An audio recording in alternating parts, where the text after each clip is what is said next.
So this one needs no introduction. Fans, we've been doing this a little bit now, every week, talking to one of our favorite drivers in the NTT IndyCar Series, and I don't even know how to start here because you are my modern day AJ Foyt. It is Tony Kanaan, our 2013 Indianapolis 500 winner. You are about to embark on what would be your 26th season in an IndyCar.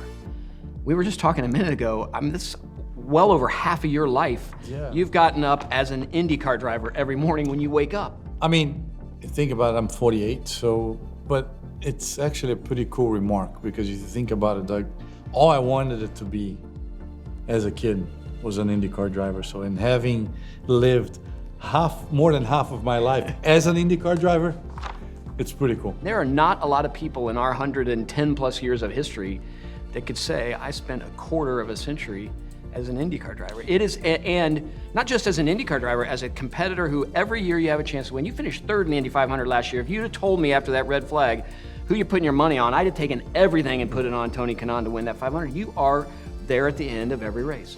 Yeah, I mean, it's pretty rare, especially in the modern days, because, kids start so young. Everybody had that perception that 48 is old, or, top high-end athletes have a short career, and, being able to, yes, back in the days was different. The competition was a little different. AJ raced until he was 60, almost 58. So it was Mario. So I guess we've been changing that. Look at myself, Elio, Will Power, Scott Dixon.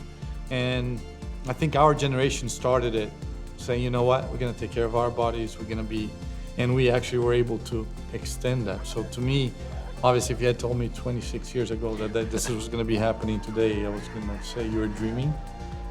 But yeah, I mean, it takes a lot. I have to say, I was having this conversation the other day because life is different than 26 years ago. I have 4 kids, I have a family, you start getting busier. I remember when I used to wake up in the morning, work out, and think about how I was going to beat Michael Andretti, Bobby Rahal, and Al Unser Jr. at the time. And then who was going to be Dario Franchitti, and then it went through, and then you get married, you have kids, then you have to wake up in the morning and take them to school. Your life changes, right? And your family, your friends, your life really takes a toll because I don't know how to do anything halfway, and I'm still dedicating myself to racing, and that's, it's been a long time. Your family needs to understand, this. I mean, anybody in your position, you dedicating your life to the speedway, to IndyCar, since you were in the team before, and so, eventually, that's when I think it's becoming the time when you start thinking I need to share, that time. It's when you're thinking, but you know what? I bet you Pato Award, it's waking up in the morning thinking, how am I going to beat Tony Kanaan? And that's all he thinks about it all day long. So it's been, great 26 years. I've been living my dream every day.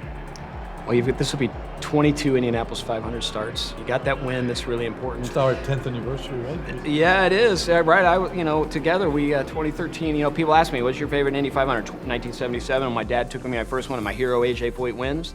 And then 2013 because Connor's first race, and you made it sweeter because my modern day IndyCar hero wins that race. And I know what it meant to you, and so did our fans. And I think from that, you always connected with our fans, but from that moment, from the moment you pulled in victory lane, there has been this special connection between Indy 500 fans and Tony Kanaan, and it's a two-way street. Right, but I think that I told you my biggest fear, which is crazy how the human mind works. I won that race. I was crying like a baby. I was thinking about my dad. My second thought was, well, now I won. And are the fans gonna cheers for somebody else the following year? Because I think everybody that knew and that know me, they know my story. It's been a life story. It's been a promise I made my dad about this race when I was 13, the night before he passed. It's for me, it was always more than just a race. This has been my life. This has been my life goal. And to be able to go through what I went through and then make to IndyCar and then have the possibility to win 12 times and come short. I always felt like the fans connect to that. I connect to the fans because I mean, personally, I love this kind of stories. If it wasn't my story, I would be cheering for the guy that had my story. And then winning was just sweet. I mean, I say this, and you know, because we're friends, we talk about this all the time. Just 2 days ago, I watched that race again, and I knew the outcome, and I still cried at the end. But the best moment was with my wife, and we did the victory lap. If you ask me my favorite moment, it's always going to be that one. It's a pretty powerful moment, and I think really when that happened for you is really the time that sort of took off. And I think people stayed that race because they wanted to say congrats, because they knew what it meant to you. And I think that's something that's really cool about the race, and it really started with you, is that people said having to get to that 12th race to get there made it really, really special. You talked a little while ago about the time and all the commitment and working out. So you wake up every day and hard work is sort of on your mind, but you also have a fun side. And there's a lot of unbelievable stories about you with teammates, Dario Franchitti, Dan Weldon. I think a bike of yours got cut in half at one point in time. I think Dario told me that story one time.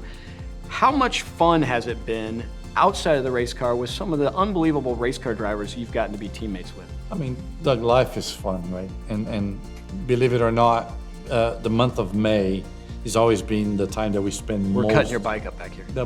Yeah, trust me. Now I get them for free, so it's fine. We just call tracking, and they will.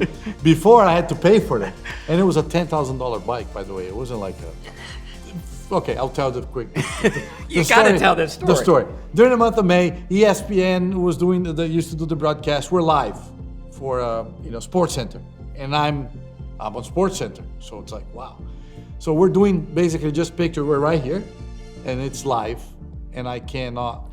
Back there, Dario Franchitti, Dan Weldon, and Brian Herta showed up for my interview. But that is actually the least of my issues, because we always had this. They get very annoyed that you could put anybody back there doing anything that I will not react. I'm able to. It's the focus of the race car driver that you can't.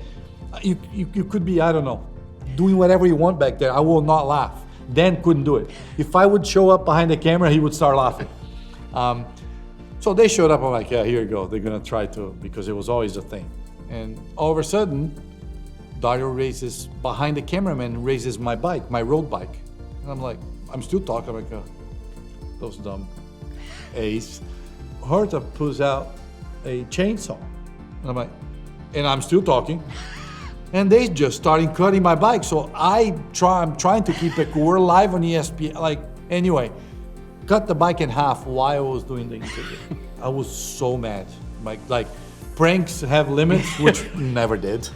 And they paid me for it.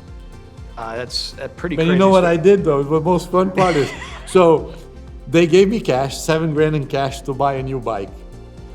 I actually figured out a way to fix the bike that they saw, and I kept the cash and the bike, so I still, prank was on them. Yeah, other than sort of a little frustrating moment there, you saw them. Dario is still frustrated because when the deal was, all right, we're gonna pay for it, I need half of this bike, and Herta would get the other half. You said no way. I said, yeah, you get it. And 15 years later, they're still looking for it.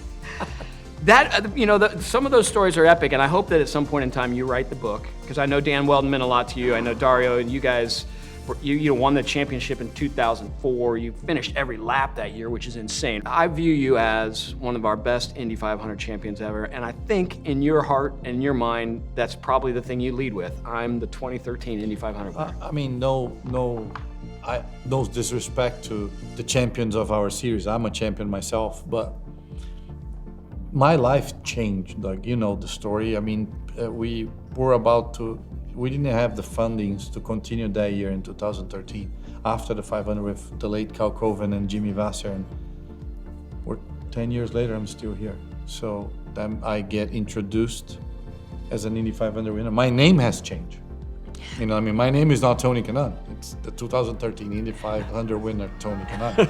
And it changes your life. And then you can put any Indy 500 champion here. You know that every time that trophy is around, your face is there. So it changed my life. Although it was a childhood dream, I'm one person before 2013, and I'm completely different since then.